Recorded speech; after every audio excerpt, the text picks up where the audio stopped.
I have the first 26 pages, the first 20 minutes of the movie Pulp Fiction. This movie will be performed for you. If you've never seen it, you'll see it like you've never seen it before. This will be performed by the characters up here on the stage that we are most known for, which means, first of all, we're going to start with the narrator. The narrator right here, played by Mike Rosson, you know from Fallout 3, as Gob and Moriarty, but he will not be using those voices. He'll be using Don Knotts to read all the stage directions and the narrator. Now, ladies and gentlemen, in the role of young man who you know better as Honey Bunny, please welcome, in the voice of Sniper, John Patrick Lowrie. Young woman. He's playing Honey Bunny? I think is he Pumpkin? Is Pumpkin the guy? RIngo was Punkin. What's that? RIngo was Punkin. The English RIngo. guy was Punkin. Right. Okay, so you're Pumpkin. Then you are Honey Bunny in the voice of Moira Brown. As a trainer, what kind of trainer? I could tell you, but then I'd be sued. However, in the voice of the trainer, we have the poor, doomed Brett, played by Niosi Kirbopher. Of course, as you are an unruly crowd. Go fuck yourself! Nice. In the role of Vincent, the breakout role of John Travolta, Sheogorath. And as Jules, as brought to life in the film by Samuel L. Jackson, none other than John St. John as Duke Nukem. How many people have been hoping for a Duke Nukem Sheogorath buddy picture? You have not? No, I haven't. The Caps announcer? I don't have the voice for it today. Besides, that voice has been officially locked out. They can go fuck themselves. Keep checking Twitter, though. Things may break before this is over. All right, ladies and gentlemen, to begin the script, please welcome, he's dead, but he's with us today, Mr. Don Knotts.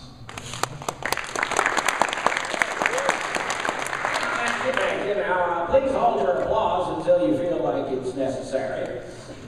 I will be reading the stage directions for an award-winning movie. Now, if any of you have it in mind to take liberties or change anything, well, nip that in the bud. Nip it. We begin. Pulp Fiction by Quentin Tarantino and Roger Avery. Pulp.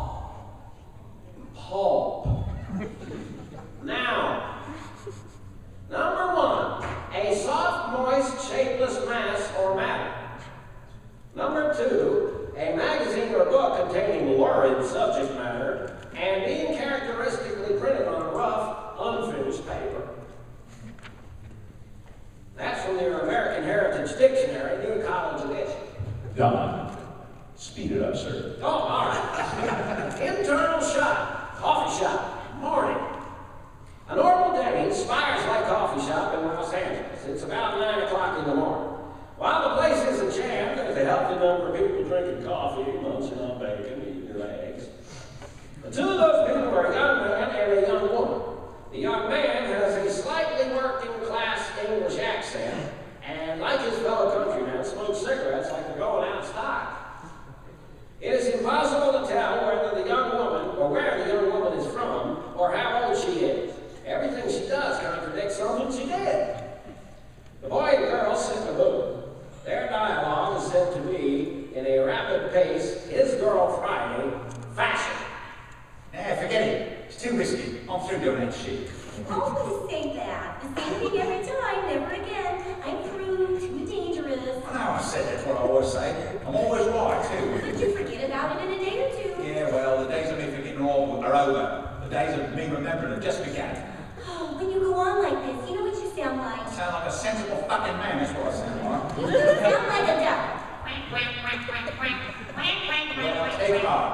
you're never going to have to hear it again.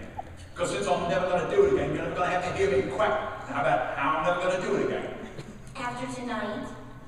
The boy and the girl laughed, their laughter putting a pause in there, back and forth. Correct. I've got all tonight to quack. A waitress comes by with a pot of coffee. Can I get anybody any more coffee? Oh, yes, thank you. The waitress pours the young man's coffee, and the young man lights up another cigarette. I'm doing fine. The waitress leaves. The young man takes a drag off his smoke. The young woman pours a ton of cream and sugar into her coffee. The young man goes right back into it. I mean, the way it is now, you're taking the same fucking risk as when you rob a bank. You take more of a risk. Banks are easier. Federal banks aren't supposed to stop you anyway during a robbery. They're insured. Why should they care? You don't even need a gun in a federal bank. I heard about this guy who walked into a federal bank with a portable phone, handed the phone to the teller. The guy on the other end of the phone said, "We got this guy, little girl. We got this guy, little girl. And if you don't give him all your money, we're going to kill her." Did it work? Fucking A, it worked. That's what I'm talking about. Knucklehead walks up in a bank with a telephone, not a pistol, not a shotgun, but a fucking phone. Cleans the place out. They don't even lift a fucking finger. Well, did they hurt the little girl? I don't know. All I never was a little girl. The point of the story isn't the little girl. The point of the story is they robbed the bank with a telephone. You want to rob I'm banks? not saying I'm going to rob banks. I'm just illustrating that if we did, it would be easier than what we've been doing. So you don't want to be a bank robber? Nah, all those guys are going down the same road, either dead or serving 20. And no more liquor stores? What are you talking about? Yeah, no more liquor stores. Besides, it ain't got the giggle it used to be. I mean, too many foreigners out in liquor stores, Vietnamese, Koreans. They can't fucking speak English. You tell them, empty out the register, and they don't know what it fucking means. They make it too personal. We keep on, one of those old dude motherfuckers gonna make them kill us. Gonna make us kill them. Sorry, I got confused for a minute. Well, I'm not going to kill anybody. I'm not killing anybody either. But they'll probably put us in a situation where it's us or them. It's not just a goose. It's these old Jews who owned that store for 15 fucking generations. You got Grandpa Irvin sitting behind the counter with a fucking magnum. Try walking into one of those stores with nothing but a telephone. See how far it gets you. Fuck it. Forget it. We're out of it. Well, what else is there? Day jobs? Not this life. Well, what then? He calls to the waitress. Garçon, coffee. Then he looks at the girl. This place. The waitress comes by, pouring him some over. Garçon means boy. She's plants. Here? It's a coffee shop. What's wrong with that? People never rob restaurants. Why not? Bars, liquor stores, gas stations, you get your head blown off sticking up one of them. Restaurants, on the other hand, you catch them with their pants down. You're not expecting to get robbed, or not as expecting. Then in places like this, could cut down on the hero factor. Correct, just like banks. These places are insured. The managers don't give a fuck. They're just trying to get you out the doors before you start plugging diners. Waitresses, forget it. They ain't taking a order for the register. Bus boy, some wetback getting paid $1.50 an hour, gonna really give a fuck you're stealing from the owner. Customers are sitting there with food in their mouths. They don't know what's going on. 1 minute they're having a dinner omelet, next minute somebody's sticking a gun in their faces. The young woman visibly takes in the idea. The young man continues in a low voice. See, I got the idea last liquor store we stuck up. Remember all those customers kept coming in? Yeah? And you got the idea to take everybody's water. Uh-huh. That was a good idea. Thanks. We made more from the water than we did from the register. Yes, we did. A lot of people go to restaurants. A lot of wallets. Pretty smart, man. The young woman scans the restaurant for this new information. She sees all the patrons eating lost in conversation. The tired waitress taking orders, the bus boys going through the motions, collecting dishes, the manager complaining to the cook about something. A smile breaks out on the young woman's face. Pretty smart. I'm ready. Let's go. Right here, right now. Remember, same as before. Your crowd control, I handle the employees. Got it. They both take out their .32 caliber pistols and lay them on the table. He looks at her, and she back at him. I love you, Pumpkin. I love you, honey bunny. And with that, Punkin and Honey Bunny grab their weapons, stand up, and rob the restaurant. Punkin's robbery person is at the end of an in-control professional. Honey Bunny's is out of a psychopathic character who can lose together. Everybody, be cool. This is a robbery. Any of you fucking pricks move, and I'll execute every one of you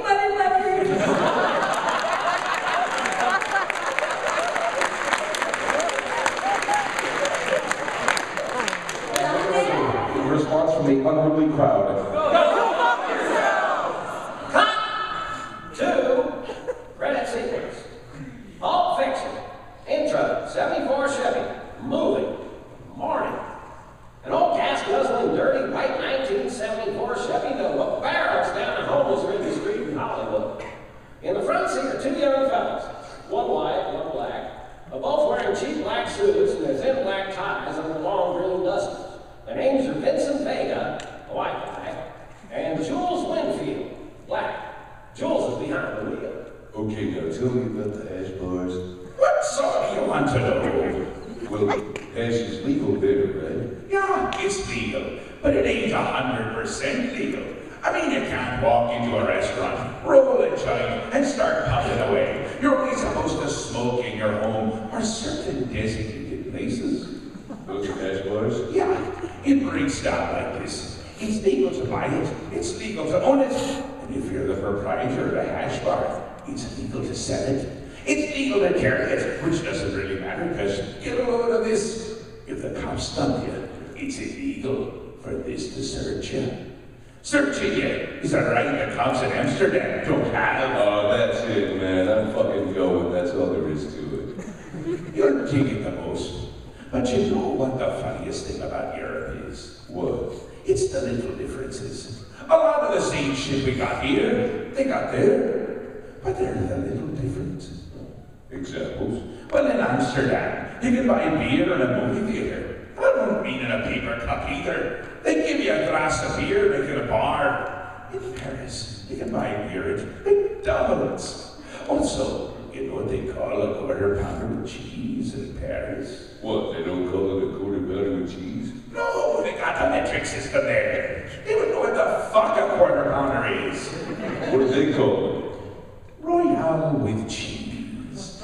Royale with cheese. And what do they call a Big Mac? A Big Mac's a Big Mac, but they call it Le Big Mac. Le Big Mac. What do they call a Whopper? I don't know. I didn't go into a Burger King. But you know what they put on French fries in Holland instead of ketchup? What? Mayonnaise. God damn. I see them do it, and I don't mean a little bit on the side of the blade. They fucking drown in it. Ugh. Intro, Chevy, trunk, Martin. The trunk of the Chevy opens up. Jules and Vincent reach inside, taking out two 45 automatics, locking and loading and cocking them. We should have shotguns for this kind of deal. How many are up there? 3 or 4. Counting our guy. I'm not sure. So there could be 5 guys up there. It's possible.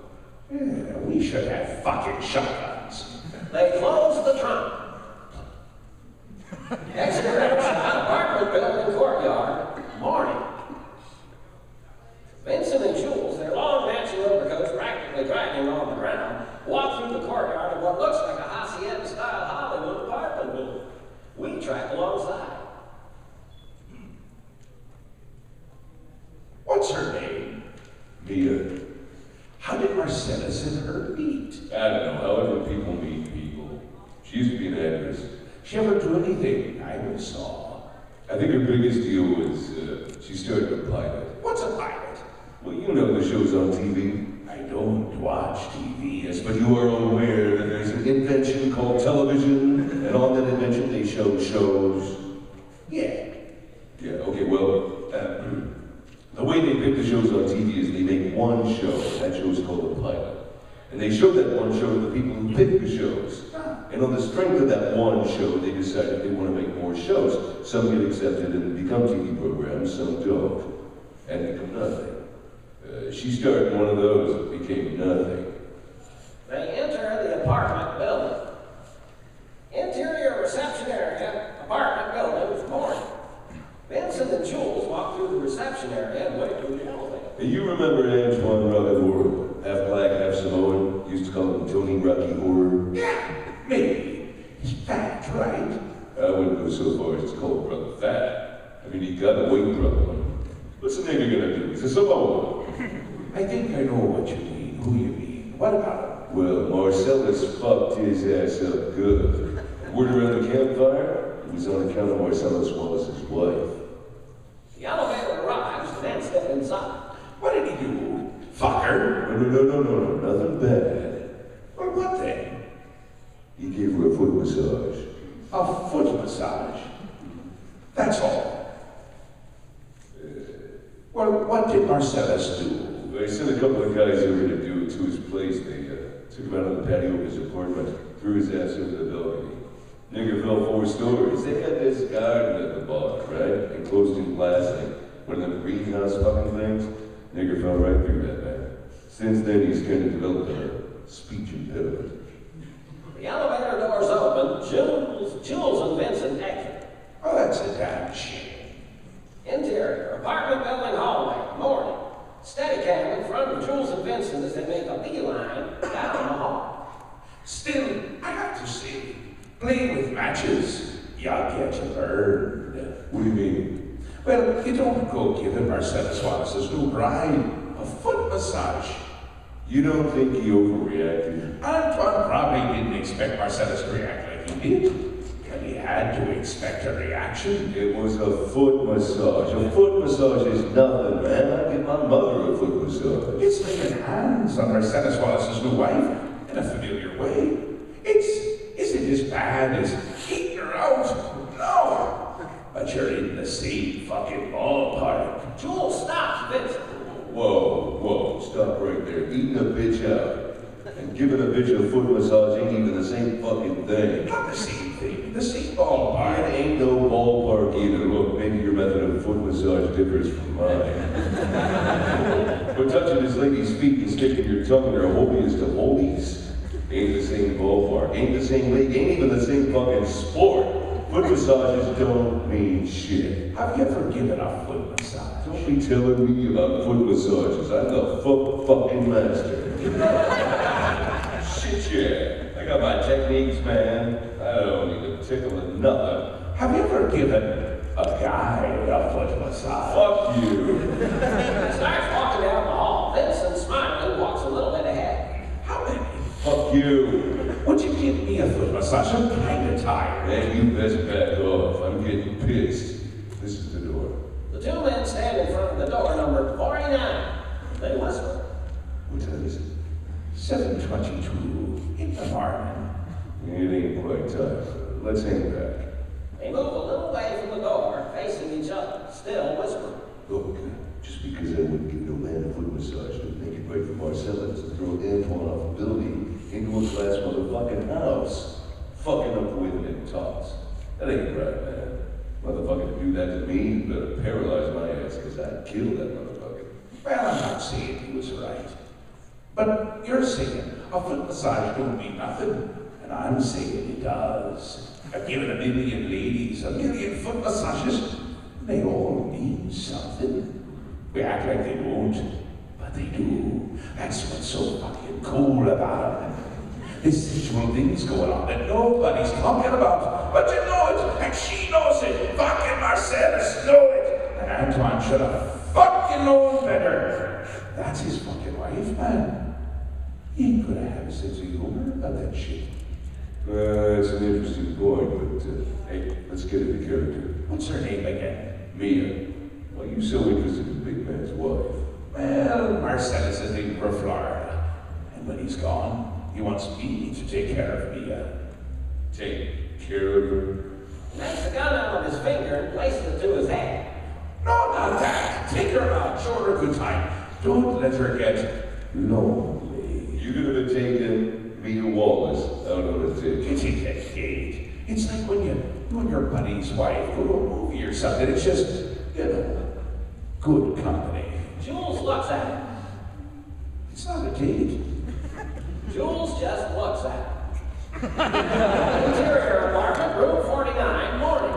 Three young guys, obviously in over their heads, sit at a table with hamburgers, french fries, and soda pops laid out. One of them flips a loud bolt on the door, opening it to reveal Jules and Vincent in the hallway. Hey, kids. The two men stroll inside. Sorry, I had a little too much open. The three young caught-off-guard guys are Marvin, the black young man who opened the door, Will, as the scene progresses back into the corner. Roger, a young blonde-haired surfer kid with a flock of seagulls haircut, who has yet to say a word, sits at the table with a big, sloppy hamburger in his hand. Brad, a white, preppy-looking sort with a blow-dry haircut.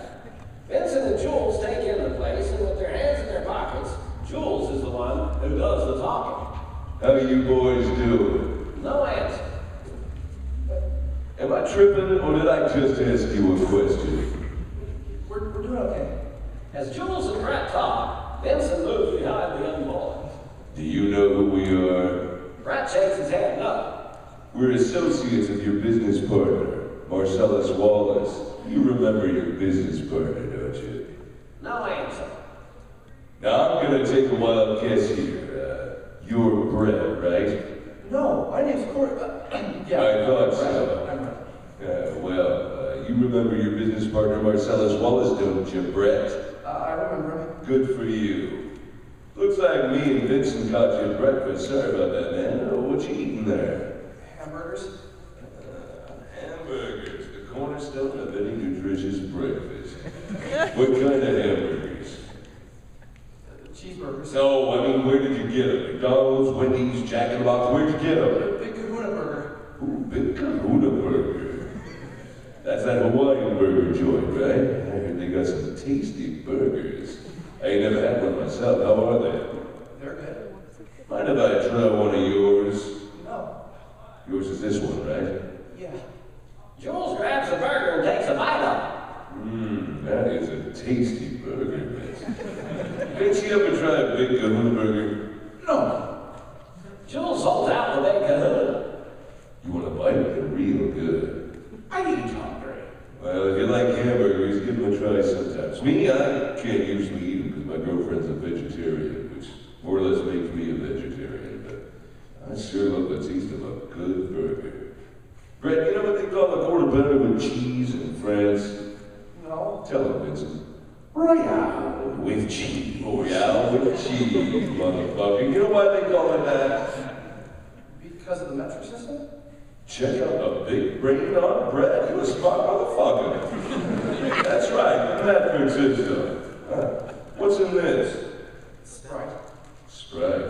Good. Mind if I have some of your tasty beverage to wash this down with? Sure. Jules grabs the cup and takes a sip. It's the spot. You, flock of seagulls, you know what we're here for? Roger nods his head, yes. Then why don't you tell my boy here, Vince, where you got that shit hid?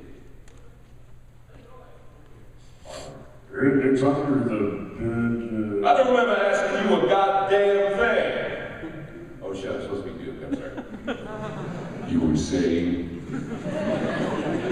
Oh, it's under the bed. Vincent moves to the bed, reaches underneath it, pulling out a black snap briefcase. Got it.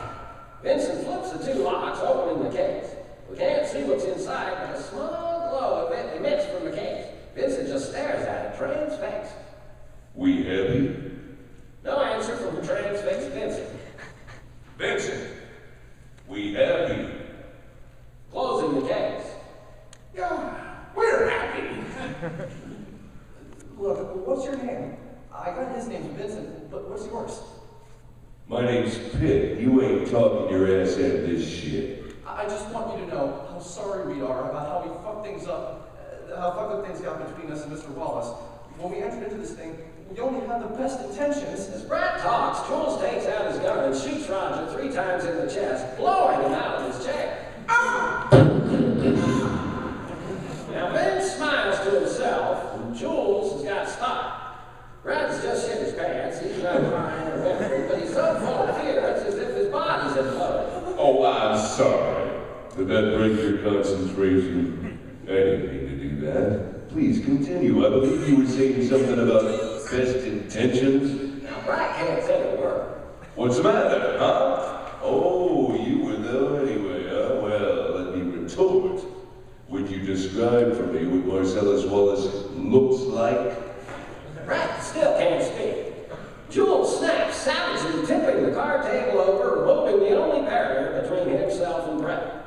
Brett now sits on a lone chair before Jules like a political prisoner in front of an interrogator. What country you from? What? What ain't no country? I know. What do they speak English and what? What? English, motherfucker. Can you speak it? Yes? Then you understand what I'm saying? Yes. Now describe what Marcellus Wallace looks like. What? Jules takes his .45 and presses the barrel hard into Brett's cheek. Say what again? Come on, say what again? I fucking dare you! I double dare you, motherfucker. Say what one more goddamn time! Brett is regressive on the spot. Now describe to me what Marcellus Wallace looks like. Brett does as bad as... Well, he's black. Go on. And he's bald. Does he look like a bitch? What? Jules' eyes go to Vincent. Vincent smirks. Jules rolls his eyes and shoots Brett in the shoulder. Brett screams, breaking into a shaking, trembling spasm in the chair. Does he look like a bitch? No! Then why did you try to fuck him like a bitch? Now in the lower voice. Yeah, you did, Brett. You tried to fuck him. You ever read the Bible, Brett? Yes? There's a passage I got memorized. Seems appropriate for this situation. Ezekiel 25:17. The path of the righteous man is beset on all sides by the inequities of the selfish and the tyranny of evil men. Blessed is he who in the name of charity and goodwill shepherds the weak through the valley of darkness, for he is truly his brother's keeper, and will be the finder of lost children. And I will strike down upon thee with great vengeance and furious anger those who attempt to poison and destroy my brothers. And you will know my name is the Lord when I lay my vengeance upon you. The two men empty their guns at the same time on the sitting Brett. Against Black, Tom.